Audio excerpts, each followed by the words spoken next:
from the Swisscast Network. Hey there, I'm Megan McCrory. And I'm Danna and And welcome to So Frickin Healthy, the podcast where women's health gets real. Whether you're healing, thriving, or still figuring out your shit, you're in the right place. Megan, I could talk about this for hours. Many. Hey, Megan. Hey, Donna. How you doing? I'm all right. How are you? I have got 3 beverages and a fan. I left my blinds open so you can see me. But I'm doing well. We have a heat wave going through Switzerland while we're recording this. So I'm glad we're not recording a video for this episode. Yeah, exactly. We're both drenching. There's a huge heat wave in all of Europe. And apparently we've got it good. Like Switzerland isn't even not as bad as other places. So I'm like, okay. Oh. And as you know, I am thriving off of this heat. So I am not complaining. You guys can all complain, but I'm complaining, 9 months of the year when it's winter here, and I'm enjoying those heat waves. Megan, I wanted to speak to you about something very specific that has come up so many times in conversations lately with you and me, with other people, and even on our last live, we talked about the love languages. And we were like, maybe we should record a mini about it. And here we are recording a mini about it. Yeah. Love language. Yes, I agree. I think love languages was something that my husband loves to take quizzes. So it's so easy for me to get him to take any kind of personality quiz. So he's not resistant to this. And we did this long, long time ago. And it has been one of the things that we don't talk about, but we mention love languages multiple times a week. Yeah, same. Multiple times. Yeah. Same. And I think I actually even bring it up more with my kids because I need them to understand that there are certain actions that are being made by dad, by mom, that are actual love languages and, just the whole idea behind it. So I think some people hear the words love language and they kind of assume what it is, but they don't necessarily know. Some people do, but I kind of feel like they think it's like a personality thing. It's not a personality thing. Yeah, and it's more than that. It's like the love language is often people express their love language in the way that they like to receive it. So it kind of is funny. So let's just kind of maybe go over the 5 love languages. I honestly have 2 more that I would officially add to that list. Okay, what are they? Do you know? So I'm going to name them if you want to go into what they are specifically. Acts of service. Number 1 acts of service that my husband does for me is like getting me a glass of water so I don't have to get up, or loading the dishwasher, although I think that's more for him than me, but still. Anyway. Receiving gifts. That one is obvious. Like some people really thrive off of receiving gifts.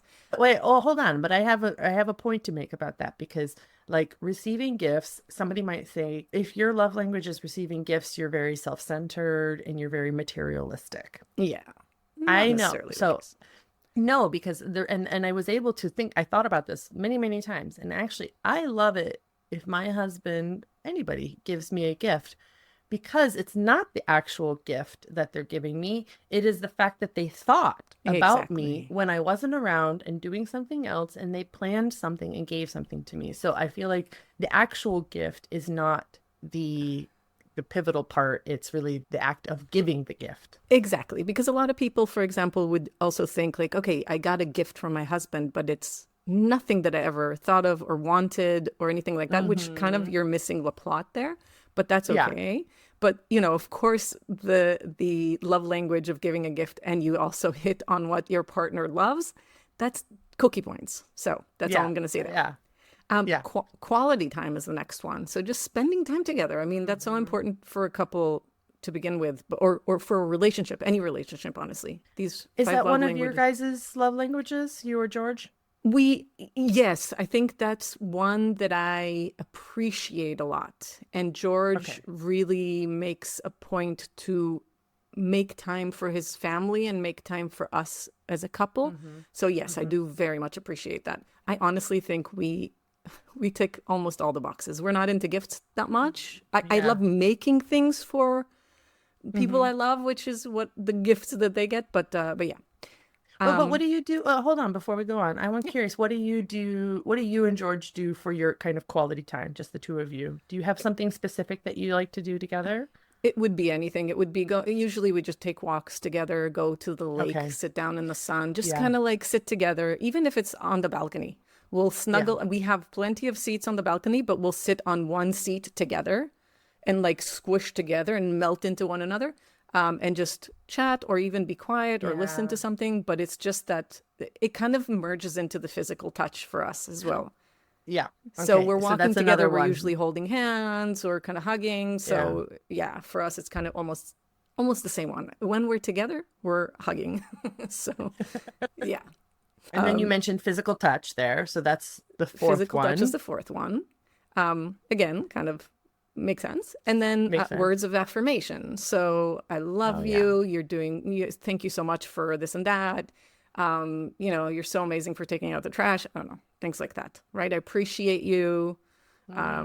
So that's also Yeah. something. So what would you say? Okay, I'm going to talk about the ones that I want to add in a bit, Uh-huh.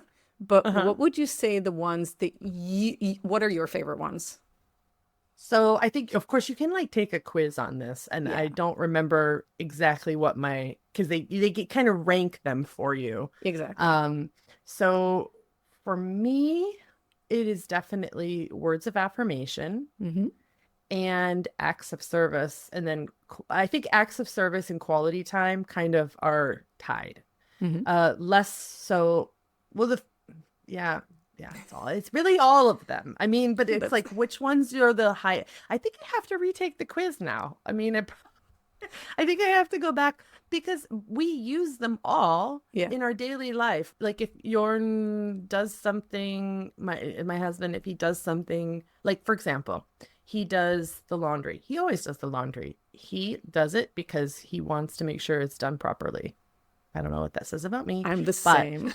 I'm the same. I get him. But I make sure I say thank you for doing the laundry, at least probably like every other time, like, hey, I have this huge basket of laundry to fold and I'm like, hey, thanks for doing that. And I feel like that's also, I know that's his love language as well. One of his, so really we say, I love you multiple times a day. We Same. have so yeah, all of them.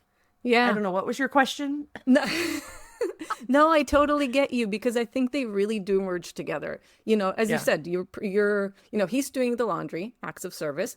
You're thanking him. That's words of affirmation. So you kind of also know, again, I think subconsciously everyone knows what they prefer or what they, like to give as a love language. And again, to all the couples out there, we usually express the ones that we want to receive or that Yeah. the hierarchy of them are the ones that we actually like, which is fine. But I remember the time in my early relationship where my husband is very much acts of service, but like to an extreme. He really puts himself last. So he'll immediately, like as soon as I want something, that's what's going to be done. The quality time, I think we were always stuck up each other's ass. So it's hard to quantify that one. But words of affirmation is something that's so important to me. And he's Swiss, and Swiss people don't well, I'm generalizing here, but they don't tend to say I love you a lot or show affection or, kind of outside the house and stuff. So for me, those two are really, really big, the physical touch and the words of affirmation. And I used to get really hurt because I was like, I love you. And he'd be like, okay. I'm like, okay. So it took me a really long time. And by now he knows, as soon as I say I love you, he like immediately, I'll wake him up in the middle of the night and I'm like, I love you. He's like, I love you too. But he has really tried throughout the years to bring in more words of affirmation. And I feel like I hear him sometimes think and go like, thanks mom for for cooking us a meal like in front of the kids, or just kind of like comes up to me and thanks for doing the laundry. So it did take him a while and it did hurt me, but I feel like if you notice what your partner's love language is, then you understand it a little bit better and you understand that they're just showing their affection in a different way. Right. But I do have two that I was think going we to say need to we're almost out of time. I think I we're know. already out of time. So Are we? what are these two? Yeah. We chose 10 minutes so that We're going to we make would the minis 15 minutes from now on. There's two, and come at me at the comments or not, but we don't have to talk about it much now. One would be actual food, feeding. I think it's a different world to acts of service. In my world, my love language is feeding a person. Is knowing that I'm making something that they love to eat, seeing them enjoy the food. That's, that's my thing. And also the second one, which a lot of my Brit friends will understand. There's one of them listening right now. I know. I love you, dude.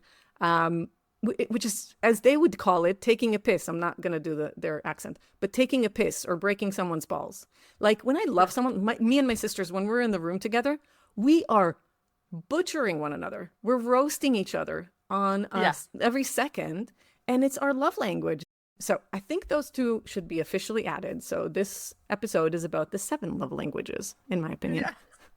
Yeah, I think, okay, we have to leave it there because now we're already over time and there's nothing we can cut out of this. But as always, our dear listener, if this is something that is interesting to you, if this 10 minutes was like, yeah, I want to hear more, please let us know. Drop us a line if you want a full episode on love languages. Obviously, I think we could talk about it for a lot longer. That would be an amazing episode if we could get our husbands on with us. Okay. Oh my God. Okay. Yeah. Listeners, if that's what you want, if you actually want to hear our husbands, I think there's going to have to be some major bribing going on. Although yours is good on the microphone. Mine would probably have to have 2 beers before he gets on. Awesome. It's even better. All right, Donna. We'll talk to you again next time. All right. Love ya. Okay, we need your help with something. If this conversation landed for you, please share it. Send it to your best friend or your sister or that woman in your book club who's been struggling with the same shit. That's how we grow. You, real women, sharing real conversations. Everything we talked about today is on our website at sofrickinhealthy.com. Show notes, links, resources, it's all there. And you can even leave us a voice message. We love hearing your voices. If the show is helping you on your health journey, would you please take 2 minutes to rate and review us? It helps other women find us, and it tells us we're doing something right. If you want to go deeper with us, become a member of So Frickin Healthy on our website. You'll get access to bonus content, our private community, and exclusive resources to support your health journey. Plus, sign up for our email list to stay in the loop and receive occasional rants about wellness culture. Thank you for showing up for yourself today. Your health journey matters. Stay frickin' healthy. This podcast is a production of the Swisscast Network, amplifying English-speaking voices in, for, and about Switzerland. Learn more at swisscast.network.